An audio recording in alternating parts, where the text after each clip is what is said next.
வணக்கம். அன்புக்கு பஞ்சம் இல்லை. நம்ம மேல யாராவது ஒருத்தங்க பிரிய வச்சிருக்காங்க, மதிப்பு வச்சிருக்காங்கன்னா அது எவ்வளவு பெரிய சந்தோஷம். நாம யார் மேலேயாவது அப்படி ஒரு பிரியமும் மதிப்பும் வச்சிருக்கிறோம்னாக்க அது எவ்வளவு கனிந்ததொரு விஷயமா இருக்கும். உல்லாசம் அப்படிங்கிற படத்துல எழுத்து சித்தர் என்னுடைய குருநாதர் பாலகுமாரன் சார் ஒரு டைலாக் எழுதியிருப்பார். அதாவது ரகுவரன் அஜித் கிட்ட பேசுற டைலாக் அது.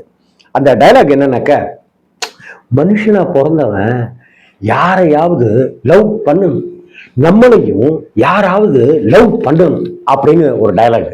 ரொம்ப அழகான டைலாக். நாம யாரையாவது லவ் பண்ணணும், நம்மளை யாராவது லவ் பண்ணணும். லவ், அன்பு, அதான முக்கியம். நான் மறைமலை நகருக்கு இங்க குடி கிட்டத்தட்ட 10-11 வருஷம் கிட்டத்தட்ட ஆகுது. கடந்த 3-3.5 வருஷமா நான் ஒரு பழக்கடையில ரெகுலரா அங்கதான் பழங்கள் வாங்குவேன். ஒருவேளை அந்த கடை சாத்தியிருந்தாக்க பழமே வேண்டாம் அப்படின்னு முடிவெடுத்துட்டு நாங்க பாட்டுக்கு வந்துருவோம், கிருத்தியா பாட்டுக்கு வந்துருவோம். ஒருவேளை அங்க பழமே நாளைக்கு தான் சாப்பிட முடியும் அப்படின்னு இருந்தாலும் கூட பழத்தை வாங்கிட்டு அன்னைக்கு சாப்பிடாம அடுத்த நாள் சாப்பிடுவோமே ஒழிய வேற ஒரு கடைக்கு போய் வேற ஒரு கடையில பழம் வாங்கிட்டு வர்றதுங்கிறத நாங்க வழக்கமாவே வச்சுக்கிறது இல்லை. கடந்த 3.5 வருடமா அந்த கடைக்கு தான் போய் பழம் வாங்கிட்டு. ஏன்னா அவங்களுடைய பேச்சு, அவங்களுடைய அன்பு, அதெல்லாமே எனக்கு ரொம்ப உன்னதமான விஷயமா பட்டுது. இந்த உலகத்துல நம்மளை அன்பு காட்டுறதுக்கு ஒரு 10 பேர் இருக்காங்க அப்படின்னா இன்னும் ஒரு 4 பேர் கூட சேர்ந்து வராங்கன்னா சந்தோஷம் தானே.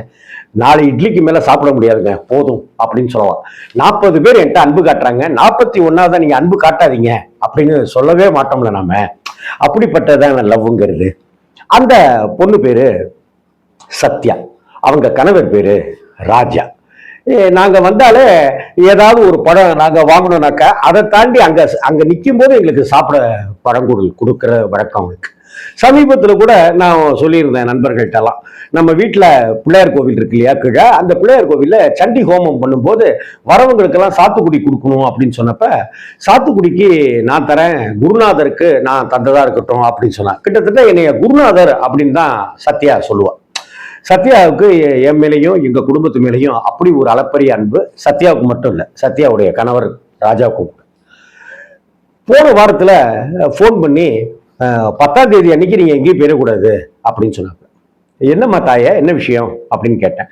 10ஆம் தேதி எங்க கல்யாண நாள், கல்யாணமாகி 18 வருஷம் ஆகுது. அதனால வல்லக்கோட்டை முருகன் கோயிலுக்கு நீங்க எங்களை கூட்டிட்டு போறீங்க, நானும் எங்க வீட்டுக்காரரு எங்க பொண்ணு 3 பேரும் வரோம், நீங்க கூட்டிட்டு போனோம் அப்படின்னு சொல்லிட்டேன். வாரம் தான் வல்லக்கோட்டை கோயிலுக்கு போறோம், நீ வரியா அப்புறம். இது ஸ்பெஷல். எங்க வீட்டுக்காரரை வர வைக்கிறதுக்குள்ளார பொறும் ஆயிடுச்சு. கடன் தான் இருப்பார் அவரு. ஆனா அவர் வரேன்னு சொல்லிட்டாரு. கடைக்கு அன்னைக்கு லீவ் விட்டுறலான்னு கூட முடிவு பண்ணியாச்சு. சாயந்தரம் தான் கடை திறக்கிறோம்னு சொல்லி அப்படின்லாம் சொல்லிட்டு அவளுக்கு அவ்வளவு சந்தோஷம். நான் அங்க மாலைக்கெல்லாம் சொல்லிட்டேன் அப்படி இப்படின்னு எல்லாமே அடுக்கிக்கிட்டே போறாப்புல. நானும் கிருத்தியாவும் அன்னைக்கு பசங்களெல்லாம் ஸ்கூலுக்கு அனுப்பிச்சிட்டு காலேஜுக்கு அனுப்பிச்சிட்டு நானும் கிருத்தியாவும் கிளம்பி போனாக்கா,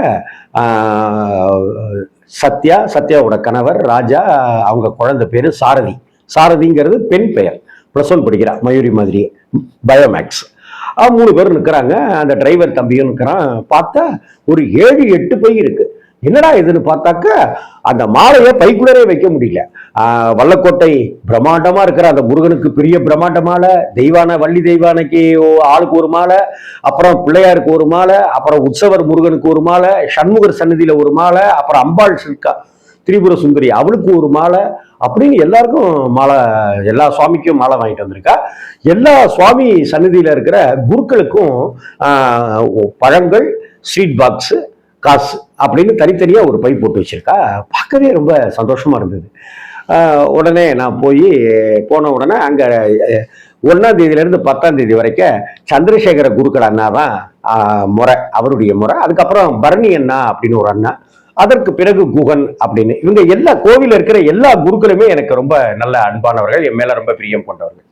நான் அண்ணாட்டா இது மாதிரி சொன்னேன். போதா குறைக்கு அவ முக்கியமா சொன்னது என்னன்னாக்கா, மடப்பள்ளியில சக்கரை பொங்கலுக்கு சொல்லியிருக்கேன், சக்கரை பொங்கல் உங்க கையால தான் கொடுக்கணும், எங்களுக்கு அதான் சந்தோஷம் அப்படின்னு சொல்லியிருந்தா. சரி, இப்போதைக்கு ஏதாவது சொன்னா கோச்சுக்குவா அப்படின்னு சொல்லி வருத்தப்படுவா அப்படின்னு சொல்லிட்டு போனா அந்த சக்கரை பொங்கலையும் எடுத்துட்டு சுவாமிகிட்ட வச்சாச்சு, மாலையும் கொடுத்தாச்சு. மாலை பெரிய ஆள் உயர மாலையை எனக்கும் கிருத்தியாவுக்கும் சந்திரசேகர் கொடுக்குறாரு, நான் போடுறார். ஐயோ நமக்கு போடுறாரு, என்னடா அது அப்படின்னாக்கா, அதே போல சத்யாவுக்கும் அவங்க கணவருக்குமா அந்த 2 மாலையும் சேர்த்து அப்படி போடுறாரு. அப்புறம் அந்த குழந்தைக்கு ஒரு மாலை, அந்த டிரைவர் தம்பிக்கு ஒரு மாலை அப்படின்லாம் சொல்லி போட்ட உடனே அந்த ஸ்வீட்டு தாம்பாளம் ஒன்று வாங்கிட்டு வந்தா. பெரிய எவர் சில்வர் தாம்பாளம். அந்த தாம்பாளத்துல தான் எடுத்து வச்சு கொடுத்தா. அந்த தாம்பாளமும் உங்களுக்கு தான், தாம்பாளத்துல இருக்கிற பழங்களும் உங்களுக்கு தான் அப்படின்னு சொல்லி அந்த குருக்கள்கிட்ட சொன்னா சத்யா. என்ன மனசு பாருங்க. அதுக்கப்புறம் எல்லா சன்னதிக்கும் தரிசனம்லாம் பண்ணி முடிச்சுட்டு அதுக்கப்புறம் நிற்கிறோம். சக்கரை பொங்கல் விநியோகம் பண்ணும்போது நீங்க தான் கொடுக்கணும், உங்களுக்கு கல்யாண நாள்மா நீங்க கொடுங்க அப்படின்னு.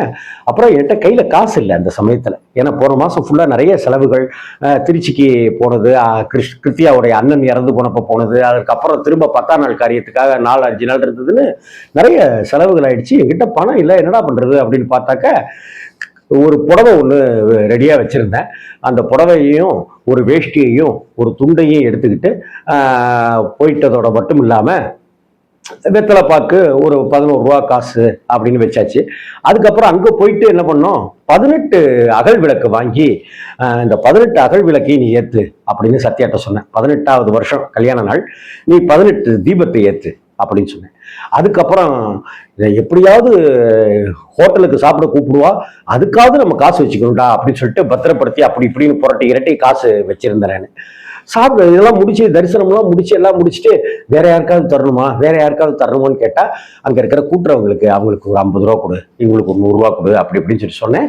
எல்லாத்துக்கும் அவ கொடுத்தா, ரொம்ப சந்தோஷமா கொடுத்தாவ. கிட்டத்தட்ட எனக்கு தெரிந்து அவ வார்த்தை சொன்னதுதான் என்னை நிகழ வச்சுது. இந்த 18 வருஷத்துல இப்படி நாங்க கல்யாண நாளை கொண்டாடினதே கிடையாது.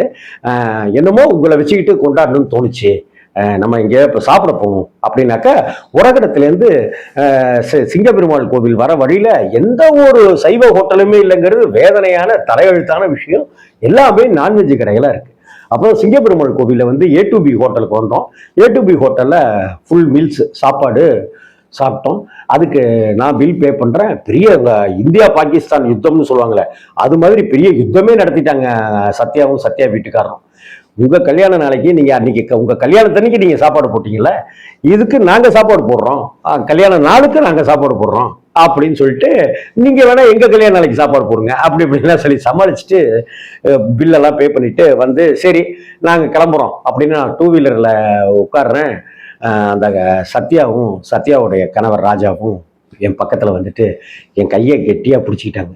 அந்த கெட்டியா பிடிச்சிக்கிட்ட கையுங்கிறது சாதாரணமா கெட்டி இல்லை, விடவே மாட்டேன்டா உன்னைய அப்படிங்கிற மாதிரி அந்த கை பிடிச்சிக்கிட்டு, சார் இந்த அன்பும் இந்த உறவும் சாகிற வரைக்கும் இருக்கணும் சார், எங்களை விட்டுறாதீங்க சார், எங்களுக்கெல்லாம் வேற யாருமே கிடையாது சார், நீங்க தான் எங்களுக்கெல்லாம் வழிகாட்டியா இருக்கணும் சார் அப்படின்னு.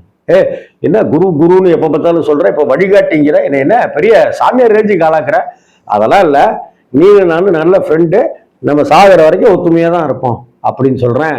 அதெல்லாம் இல்லை, நீங்கள் எனக்கு குரு தான் எனக்கு அப்படின்னு அந்த சத்யா சொல்லும்போது அவ கண்களில் சிரிப்பும் ஒரு கண்ணீர் துளிகளும் வந்துச்சுல, அதுதான் அன்புக்கு பஞ்சம் இல்லை அப்படின்னு நான் உணர்ந்த தருணங்கள்ல முக்கியமான தருணம். இந்த உலகத்துல யாருக்கோ கல்யாண நாள் அப்படின்னு விட்டுறாதீங்க, யாருக்கோ பிறந்த நாள் அப்படின்னு விட்டுறாதீங்க.